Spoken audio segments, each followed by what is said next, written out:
इस समय में छावा मूवी बहुत ही प्रसिद्ध हो रही है। इस मूवी को देखकर या तो पता चल रहा है कि भारत के लोगों में अपने इतिहास को जानने की उत्सुकता तो है, लेकिन संभाजी महाराज के बारे में पहले किसी को ज्यादा कुछ पता नहीं था, क्योंकि हमारी स्कूल की किताबों में संभाजी महाराज के बारे में बताया ही नहीं गया है। लेकिन दोस्तों, आज के इस वीडियो में हम जानेंगे कि कैसे अपनों की गद्दारी की वजह से संभाजी महाराज औरंगजेब की गिरफ्त में आ गए। तो चलो वीडियो स्टार्ट करते हैं। इतिहास अपने आप को ही दोहराता है, अक्सर अपने ही दगाबाज निकलते हैं, और वो कहते हैं ना, चोट दुश्मन की तलवार से नहीं बल्कि अपनों के विश्वासघात से ज्यादा होती है। ठीक ऐसा ही हुआ छत्रपति संभाजी महाराज के साथ भी। अगर संभाजी महाराज को अपने धोखा नहीं देते तो यकीन मानिए मुगल शासन का खात्मा हो जाता।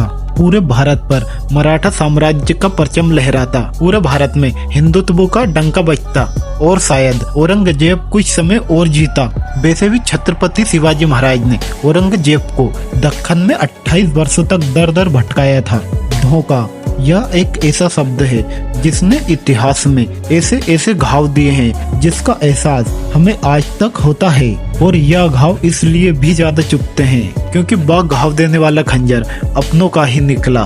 गद्दारों की लिस्ट में एक नाम यह भी आता है, गनोजी सिरके, जिसने अपने ही सगे बहनोई यानी कि संभाजी महाराज को मुगलों के हाथ पकड़ा दिया था। हमें पता है यह सुनकर हर किसी को गुस्सा आ सकता है, लेकिन गनोजी सिरके को औरंगजेब से बदले में जो मिला, जिसे सुनकर आपके कलेजे को शायद ठंडक मिलेगी। इस कहानी को जानने के लिए मैं इतिहास में आपको पीछे ले जाना चाहता हूँ। यह बात तब की है जब छत्रपति शिवाजी महाराज ने संभाजी महाराज के लिए शिर्के घराने की लड़की चुनी, जिनका नाम था यशुबाई। इनके पिताजी का नाम था पिलाजी राव शिर्के। शिवाजी महाराज के समय में पिलाजी राव एक जमींदार थे। ये जमींदारी वाला सिस्टम मुगलों ने बनाया था, जिससे जमींदार अपनी मनमानी करते थे और कई सारे अत्याचार आम जनताओं पर करते थे।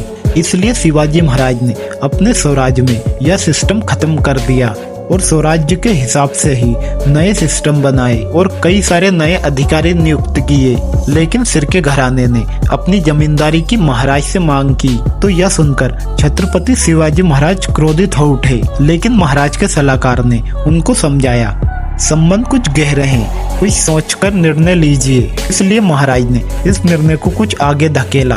महाराज ने भी अपनी बेटी का विवाह शिर्के खानदान में किया था, इसलिए परिस्थिति कुछ नाजुक थी, इसलिए मना भी नहीं कर सकते थे। इसलिए शिवाजी महाराज ने एक नई चाल चली। शिवाजी महाराज ने कहा, जब आपकी बेटी को संतान होगी, जब इस विषय का निर्णय लिया जाएगा। ऐसा कहकर इस मामले को 10-15 साल के लिए आगे धकेल दिया। लेकिन जब उन्हें संतान हुई तब गनोजी ने इस बात की याद दिलाई। लेकिन तब तक छत्रपति शिवाजी महाराज का स्वर्गवास हो चुका था। अब नए महाराज थे, छत्रपति संभाजी महाराज। अगर संभाजी महाराज भी ऐसा कुछ कहकर टाल देते तो शायद आज इतिहास कुछ अगल होता। लेकिन संभाजी महाराज ठहरे रुद्र अवतार। उन्होंने गनाजी को मुंह पर ही मना कर दिया। इसके परिणाम स्वरूप उस कायर ने छत्रपति संभाजी महाराज को पकड़ाने में मुगलों की सहायता की। संभाजी महाराज को धोखा देकर उस कायर को क्या मिला? औरंगजेब ने उसे इनाम में एक जमीन का छोटा सा टुकड़ा दिया। वतनदारी तो दूर की बात है, उसका धर्म परिवर्तन करवाया गया। वह हिंदू से मुसलमान बन गया और उसे औरंगजेब ने भी हमेशा गद्दार ही समझा। लेकिन मराठाओं ने भी उस गद्दार को हर जगह ढूंढा। उसका जो कुछ भी था मराठा सरदारों ने जलाकर खाक कर दिया। वह गद्दार कुत्ते की मौत मारा गया। वैसे भी अच्छा ही हुआ, ऐसा गद्दार हमें हमारे धर्म में चाहिए ही नहीं। इसके बाद संभाजी महाराज के साथ जो दुर्व्यवहार हुआ वह आपने छावा मूवी में तो देख ही लिया होगा। दोस्तों, आज की वीडियो में इतना ही। फिर मिलेंगे किसी ऐसी ही वीडियो के साथ।